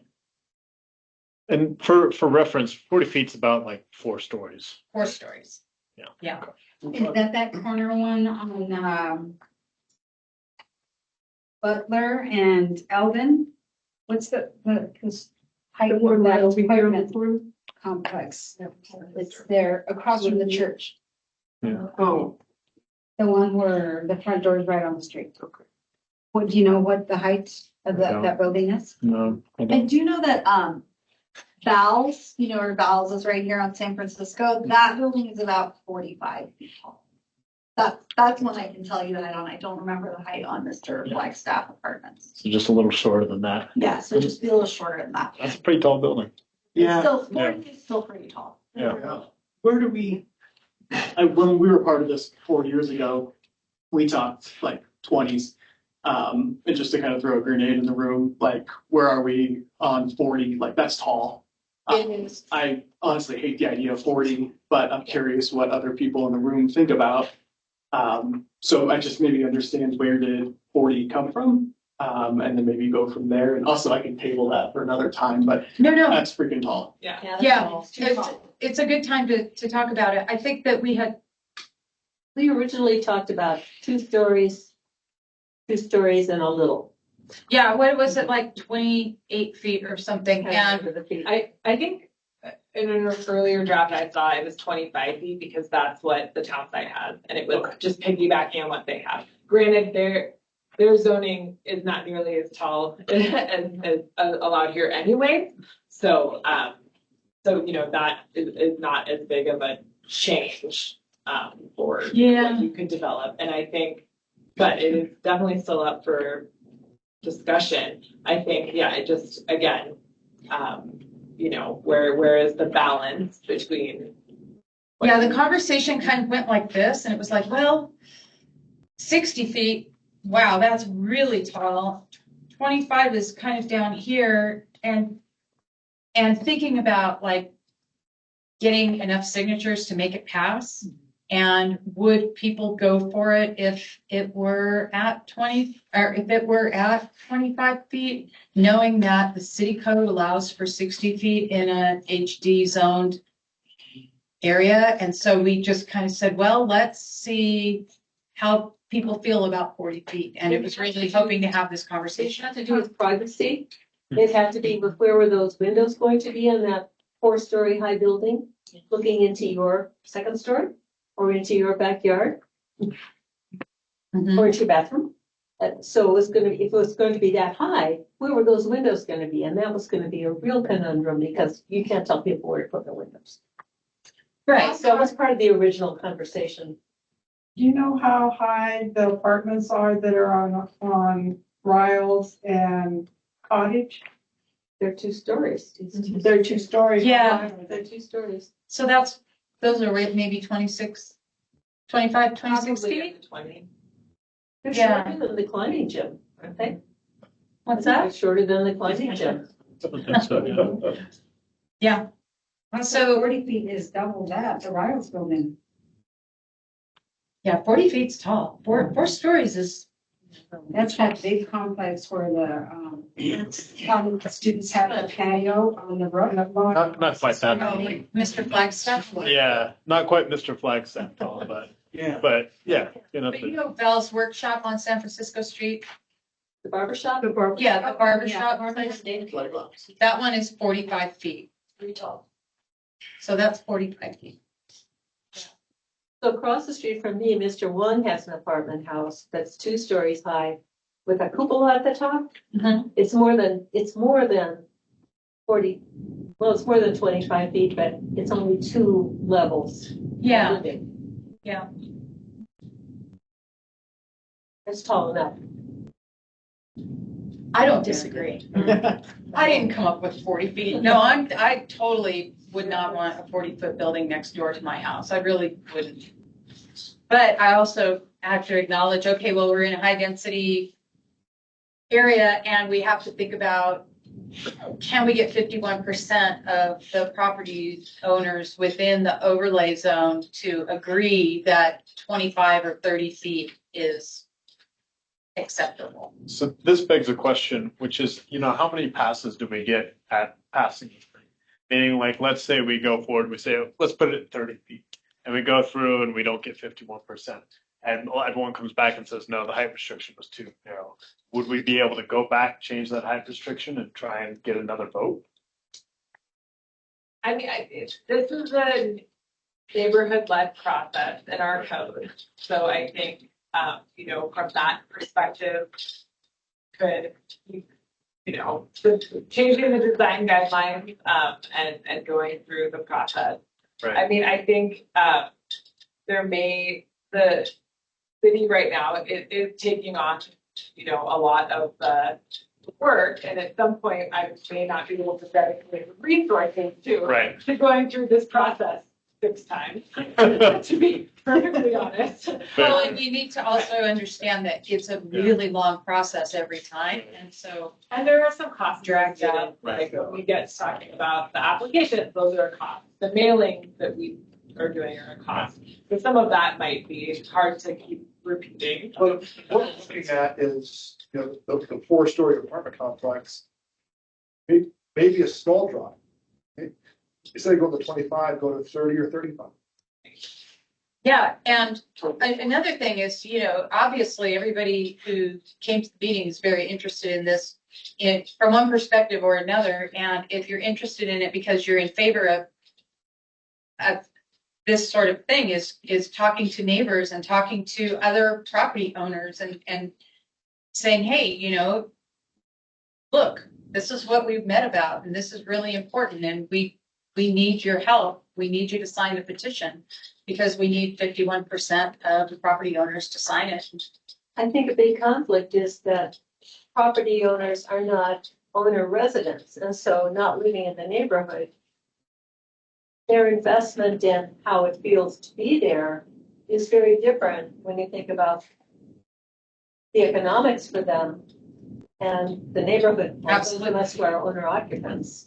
That there's a conflict there. Like the gentleman who was here, who left earlier. Yes. If he has a lot of properties and he wants to rebuild on one of those and he would like to put in a 4-story building because he can house more people in a 4-story building, make more money. But then again, do 51% of the other property owners feel strongly enough about it that we say, no, sorry, you can't do that in our neighborhood. We're not going to have that in our neighborhood. Let's build a 3-story building. That's enough. One question on just percentages, with the yellow being the non-historical potential properties. How many of the properties in a percentage are going to be historical as you've profiled? That's a great question. And I don't think it looks close to 50-50. It has to be, but also has to be a majority. So one of the requirements of forming an overlay zone is that a majority of the properties have to be designated historic properties, which we use as the we're contributors to the Southside Historic District. Yeah. So I have checked the math on it. It is at least more than 50%. And we didn't look at if there are multiple buildings on the parcel. I mean, we did it like 50% of the parcel have historic designated historic buildings. But that is a great question. If the neighborhood was talking about changing the boundaries, you would still have to make sure that you hit that threshold. We did have conversations about moving the Southside districts goes further east and includes all of these on those kinds of developments. But some of those are non-contributors, and if we added that area to the overlay zone, then the math didn't work anymore. So it's something to consider if the boundaries are changed. Another kind of procedural question along that percentage: is it 1 vote per parcel or 1 vote per property owner? Parcel. So you would need 51% of the parcels and their property owners to sign on. So if somebody owns 5 parcels and they sign, or you own 3 parcels, if you signed, that would be, counting for all 3, not just as one individual. Or if you sign for 6. But the opposite is true as well. So if you, somebody who doesn't want to sign it on 6 parcels will be. So that man that was here before owns 5? 6. He said he owns several. I don't know. I had not met him before. So, yeah, and so let's talk about that number. I mean, is there a number in there that if people are more comfortable with? I think if you were in the 30s, you'd get a 3-story, which would work in the area. I think 4-story is too high. But I think a 3-story would be still reasonable within the area for high density. But it's hard to get 4 with the pitch that you need to have snow load protections and things like that. So design is certainly an issue as well. Yeah, so I think even dropping to 35 and your 4-story apartment complex comes. Right. So at 35, they could still build a 3-story and have a pitched roof that is good for the snow. I don't know, I'd like more time to think about that and get examples of what a 20, 30, 40 size building would look like before I'm gonna commit to something like that. That's a good idea. Why don't I get some like examples and photos from the city of, this is how tall this particular building is. This is how tall this building is, and then we can talk about as a group. Like an AI has been rendered pretty quickly nowadays to compare what that might look like next to your home too, and get a better visual.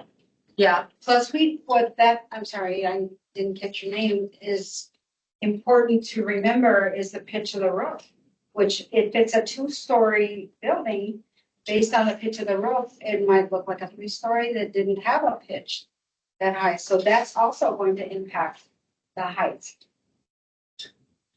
Well, Am I right? but there are Anything guidelines. like that? Your height always goes to the tallest pitch. But whatever it might be. Roof. Then you can get, I'm just thinking people with money are going to find a way to get around rules. So how can we make this? And I think examples are great. I'm all about, I was the one who threw out 25 years ago. I understand that's not reasonable, but I think in the 30s is good.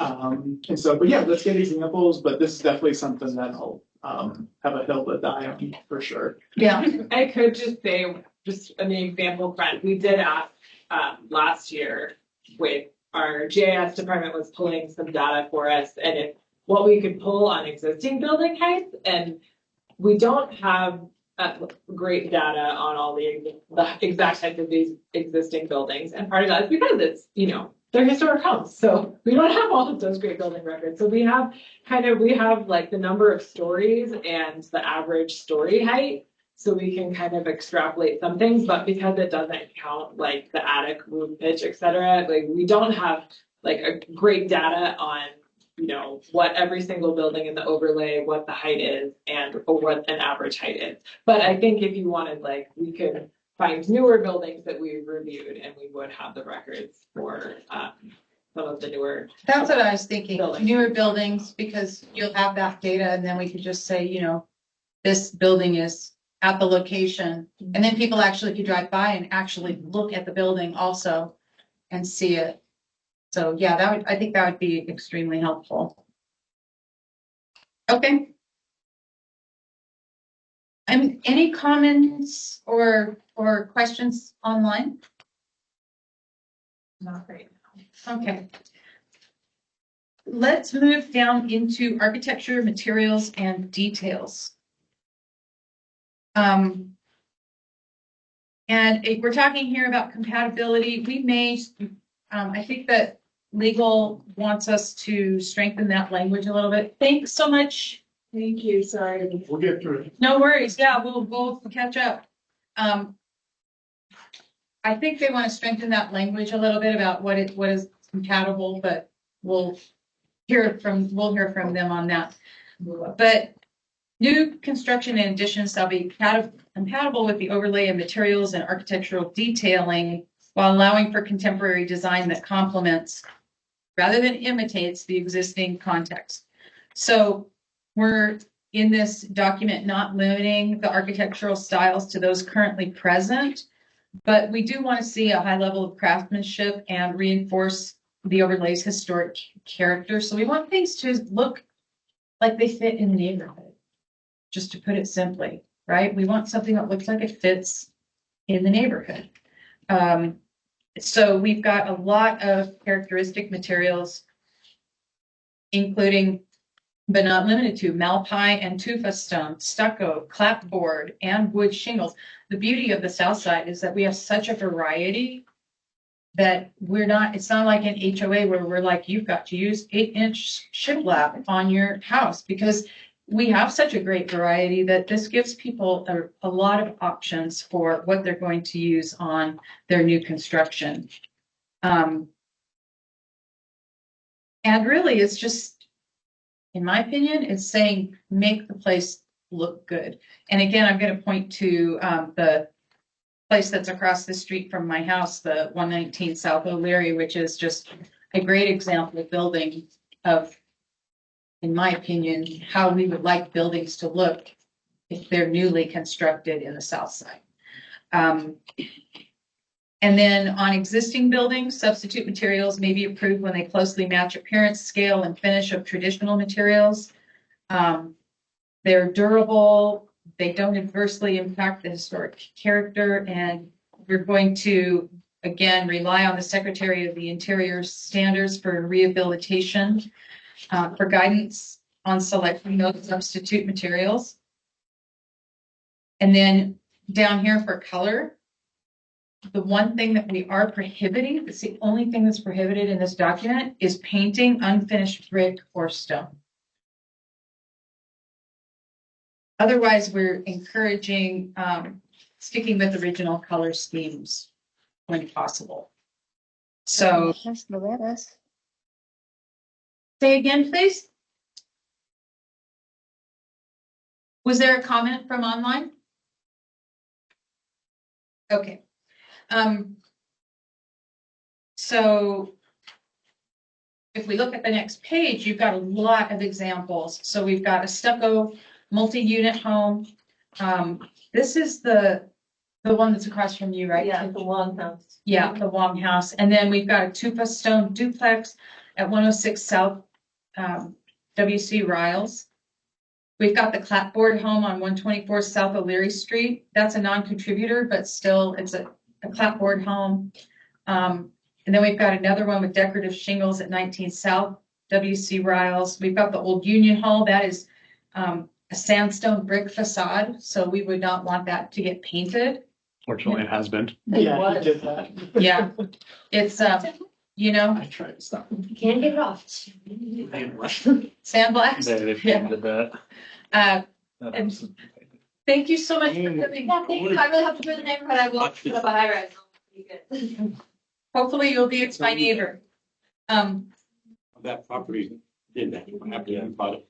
Yeah, Valentine stone. So anyway, we're just really talking about materials and what we want to see used. And I mean, it's kind of almost everything, right? Except for, I guess, what we're not seeing in the neighborhood are the brand new types of like the corrugated, rusty corrugated buildings and Yeah, it's stuff like steel. that. Yeah, Yeah. Just the fences. Yeah. expensive, yeah. There's A lot of things. one of the historic houses in Southside was torn down to put up a shipping container, right? Like, so that is Oh, yeah, the shipping. not in this neighborhood, but that is an example of what Southside thing that was happening in the past. Yeah, that's a good example.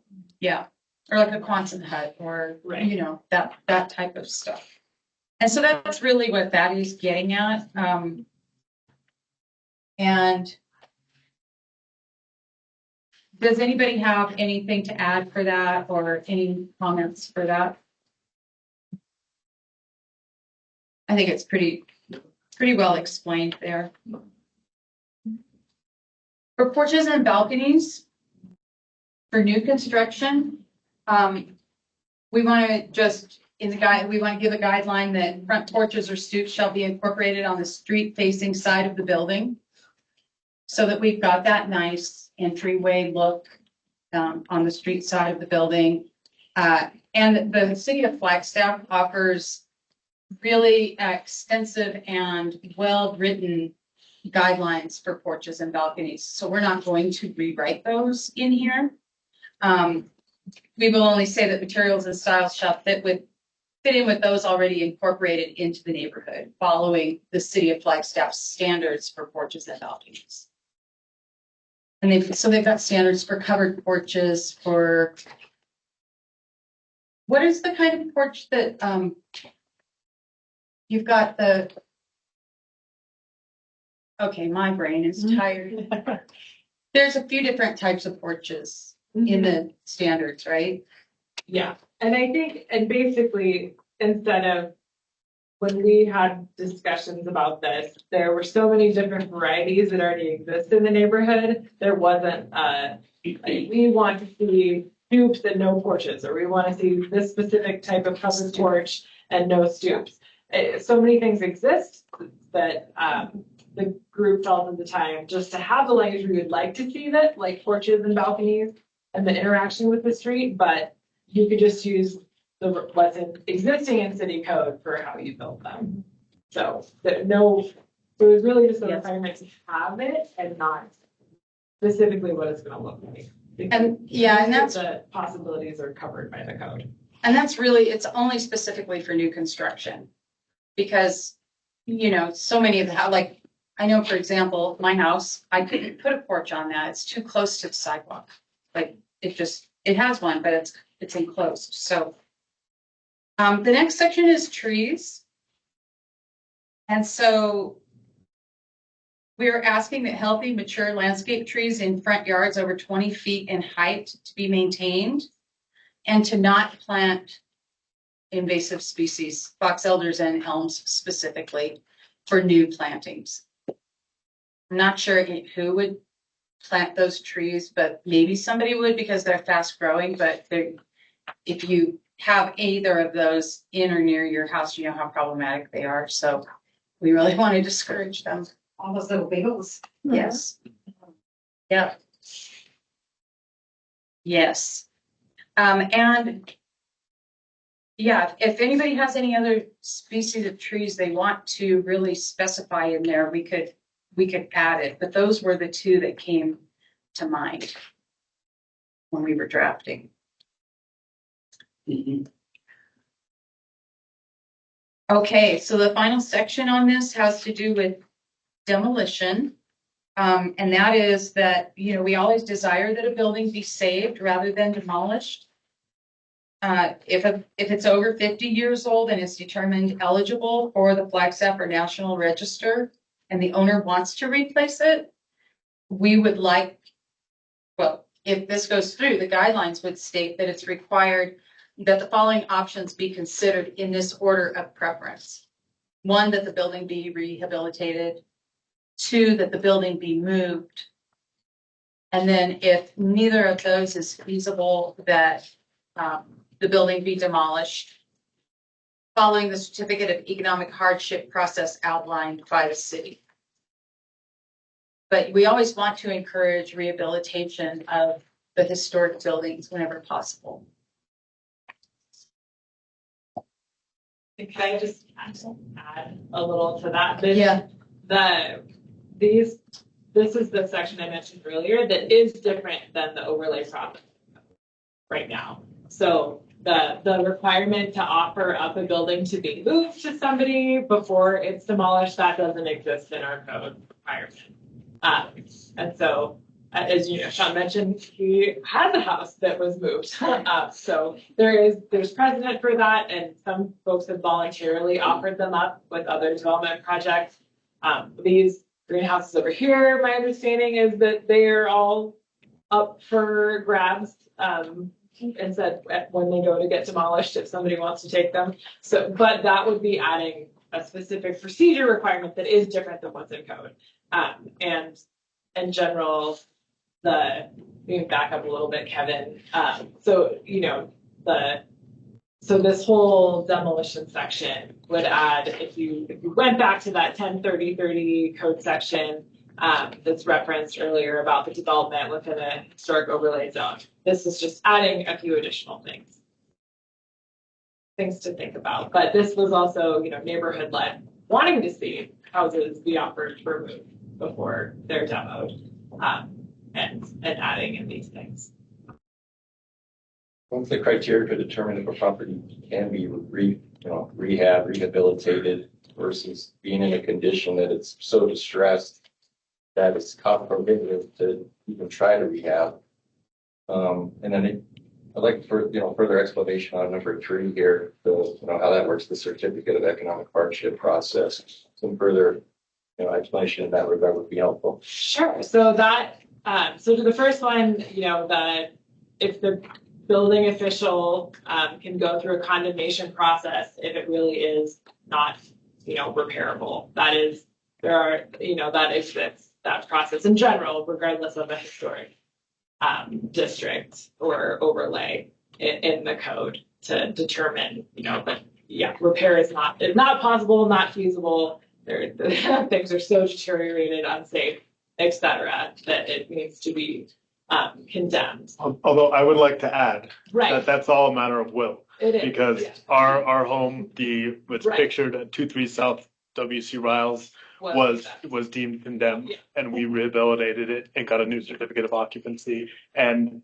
in my personal opinion, it's one of the most beautiful homes in the neighborhood. Yes. It's Tito's old house. yeah. Tito's Yeah. on the corner. So- Tito's house. Yeah. So anyways, that's all a matter of will in terms of what is possible. How far do you have to take it down? We didn't. Oh, I mean, Far the extent of the rehab process of the. Oh, yeah, What components were so undermined? Yeah, we had to do some stabilization of the foundation. We had to replaster the walls.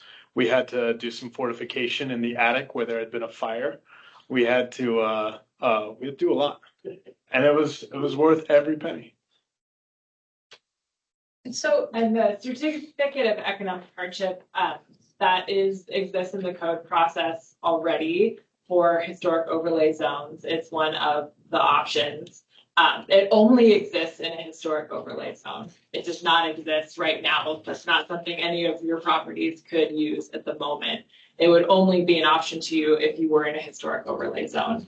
And that, could be a topic for a future meeting, exactly what all of the different types of certificates are, what they mean. But essentially it would, for the most part, if you were to be doing any of these projects on a property in a historic overlay, you would most likely be applying for certificate of no effect, that there is no effect to your historic property. And there's various criteria for that. But I do a lot of re-roofing in kind, certificate of no effects. I proved, looked at one of those earlier today in a different overlay. And certificate of appropriateness would be, here's a new building that whether or not it meets your design guidelines, or you're rehabilitating a building, you're adding that addition, does it meet the design guidelines? Is it appropriate? And then certificate of economic hardship is generally an option if your certificate of appropriateness has been denied because you don't meet the design guidelines. And then you can apply for certificate of economic hardship, in which you would have to prove that it was economically infeasible for you to do a project that get you to a certificate of appropriateness. Very not utilized hardly at all. I've never seen one. Sarah has seen one. As she mentioned, the window project. That's really the only examples we show that are being used in our code. But that's what that means. And to tie the demolition section that was written by the neighbors into the code, we added that language in here just so it all tied together.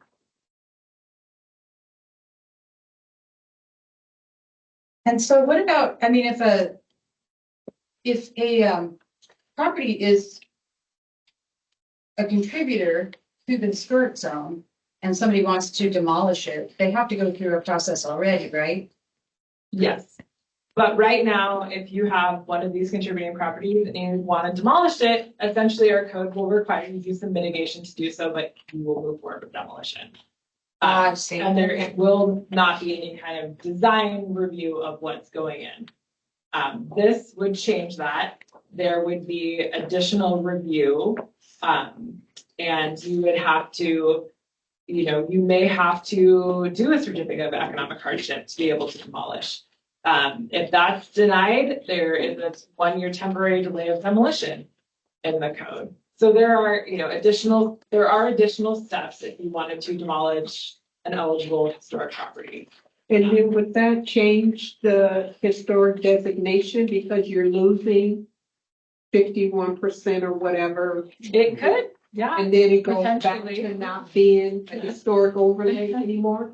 If so many of the property owners, it'd be hard to imagine that 51% of the owners would want to create the overlay and then So enough of them would want to demolish their historic buildings, but if that happened, yes, yeah, that's an interesting point. It'd be nice to know how many of those would have to change for it not to be historic anymore. Right.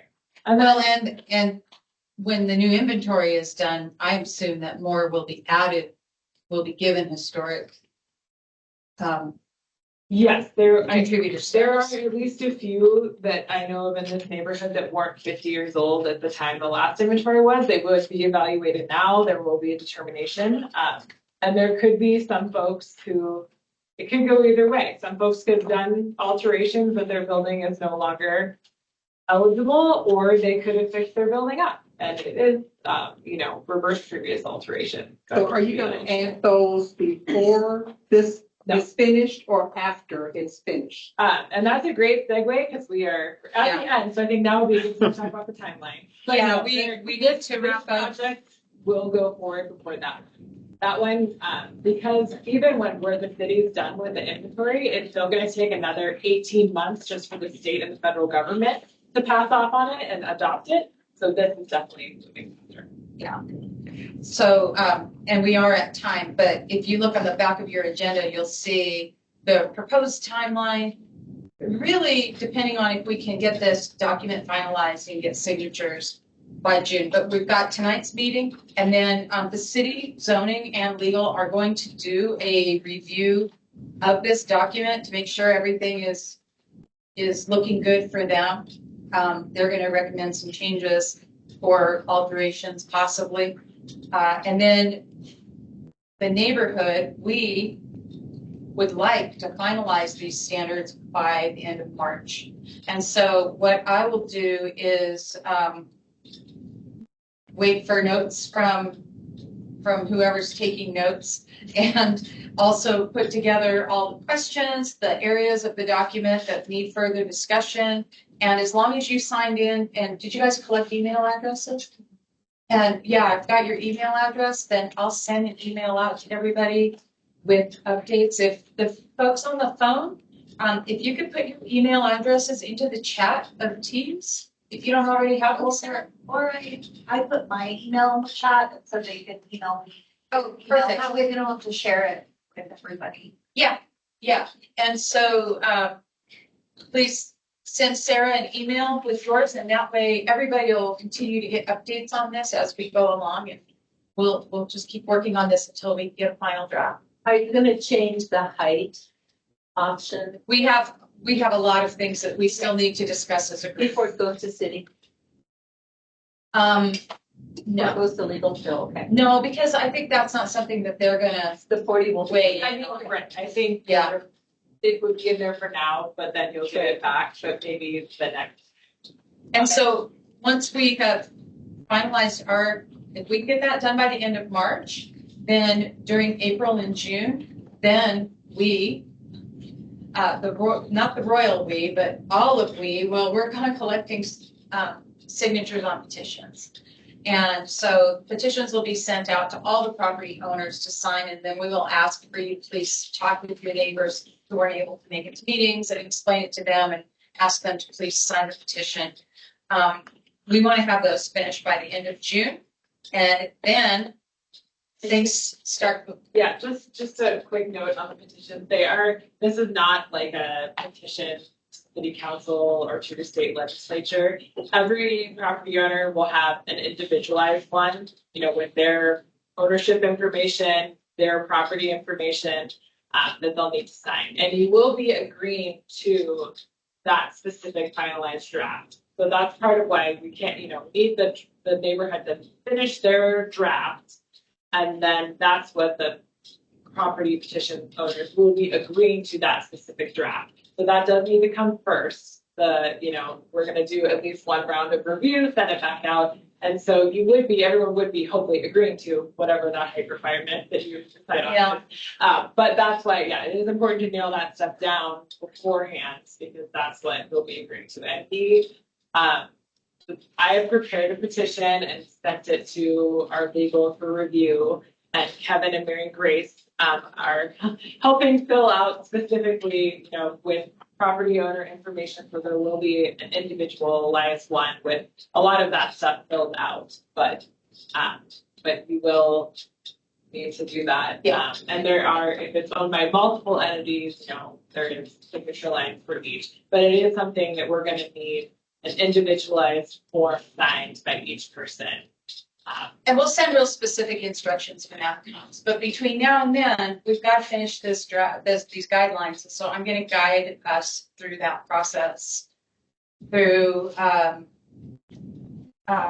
first off, sending you all an email, and then maybe we're going to have some Zoom meetings. I won't be in Flagstaff for the next couple months, but I can be very invested in this process and getting this done because it's time.